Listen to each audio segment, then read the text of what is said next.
Hello, welcome to the weekly video. I've decided to try and let some natural sunlight in, so if there's some glare, if it's not as sharp as usual, then please forgive me.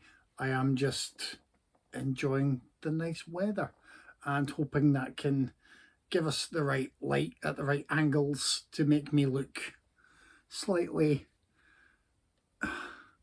less wrinkly, even if I still look as grey as ever.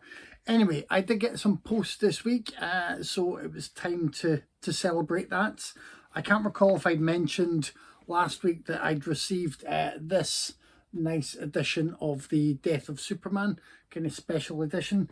I got that for free because, well, I say free, I'd resubscribed to DC Universe Infinite, I think is the app, and I'd gone to the higher tier because I wanted to access all of the comics, because they do have buried in there I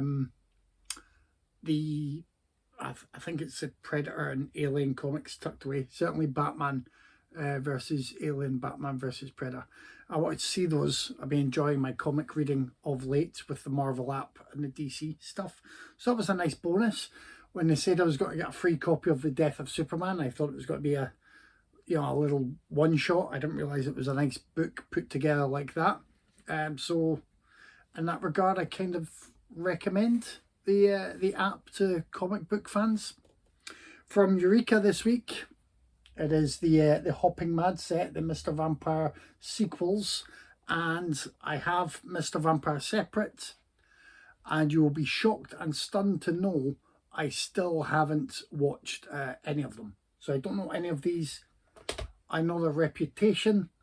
I always confuse the Mr. Vampire movies with Close Encounters of the Spooky Kind, which I have seen and enjoyed. I think, if I remember right, that's the one with Sammo Hung, and is a lot of fun. So I'll make time one day for the Mr. Vampire movies as well as everything else. And then I figured it was time I got some sexploitation.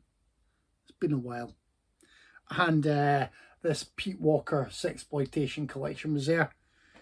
For Men Only, School for Sex, Cool It Carol, and Home Before Midnight are the movies that are on there. Yeah, I think that'll be a nice set. There are a couple of nice commentaries on there. One by Kim Newman and Sean Hogan together on Cool It Carol, which may be the best known title from that set. 88 Films. Now, 88 Films are putting together a nice selection for Pete Walker fans this year. And this is why I got this, because at some point now, I will finally be able to get rid of my lovely Anchor Bay Pete Walker coffin set. I have had this for a long time. I would not part with it. I'm a big fan of Pete Walker's horror movies. I don't know about his British sexploitation movies, but I will check those out. Obviously, I'll force myself.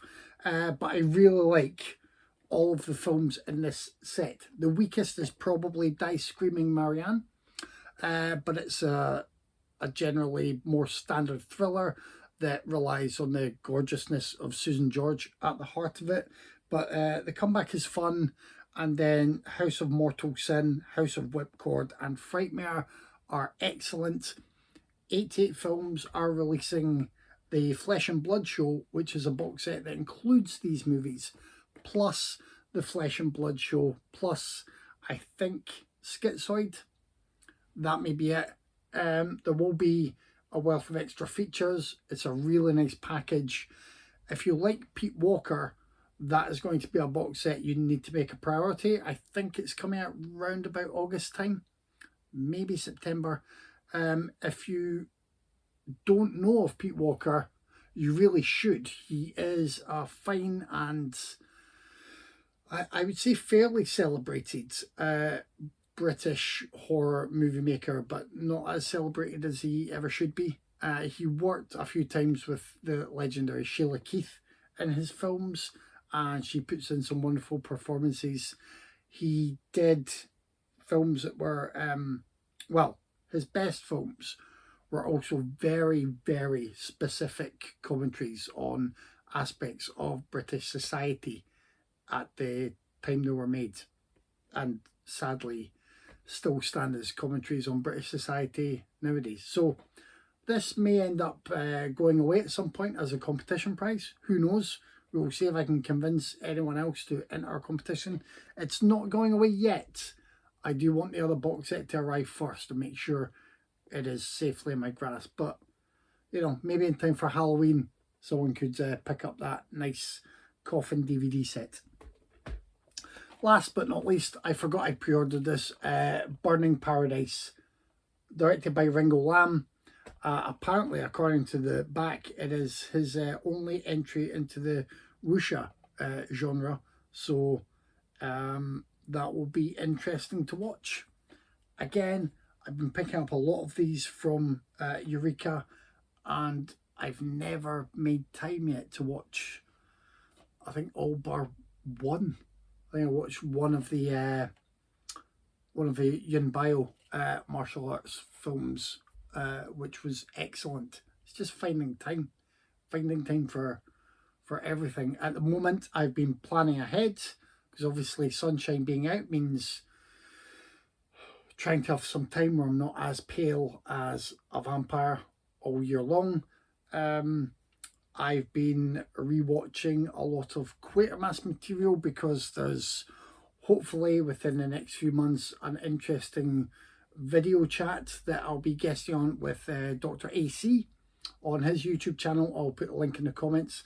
That will be very much looking at the Quatermass character, the films, the TV work, just a little overview and an interesting conversation. I have had a test run with my computer with the camera angles and the mic and such, and it seems to be good to go.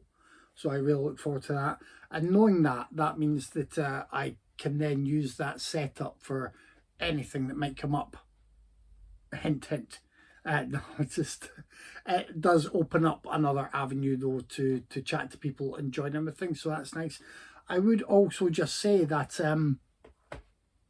I couldn't bite my tongue the other day. I made some Facebook post criticising an upcoming release from a boutique Blu-ray label, and you know, I maybe shouldn't have done so.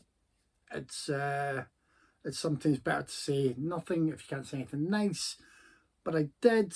I didn't name check anyone. I didn't want to create some, you know, feud or you know, seem like I'm bullying anyone. It's not like that at all.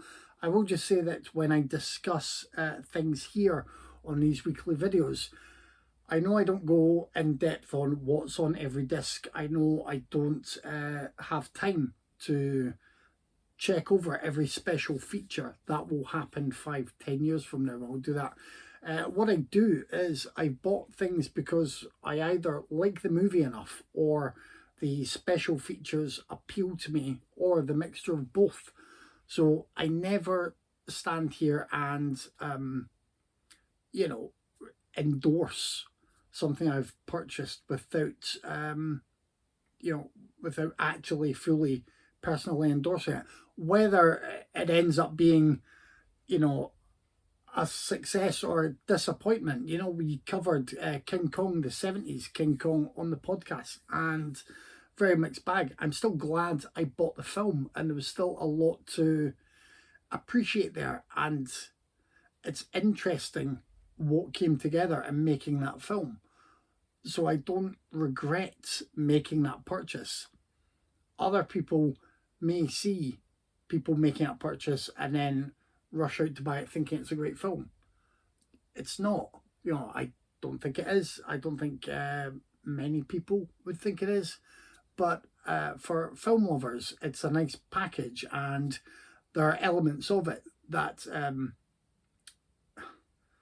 yeah, like remind you of what you love about film, whether it's the varying special effects, the you know, the location, cinematography, the cast, etc., etc.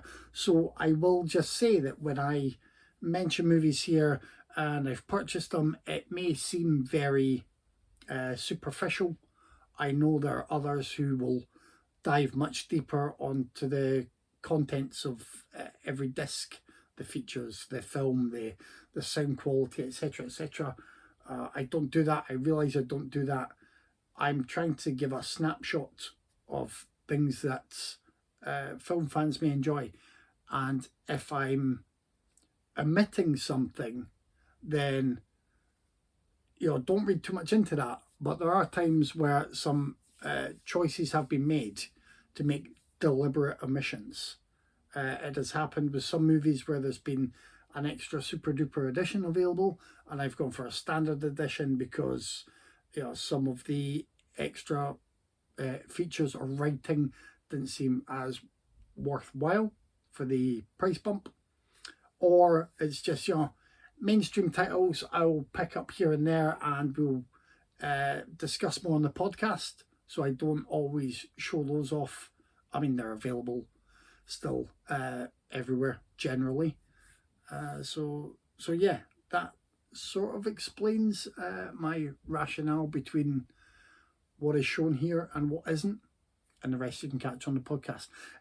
This week on the podcast, film-wise, Craig is coming back with Don't Panic.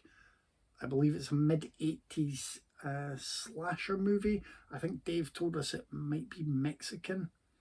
I've yet to dive into that, so I know nothing about it. I haven't seen it before. Don't know. Tyler was unexpectedly nice to us this week and picked Green Room.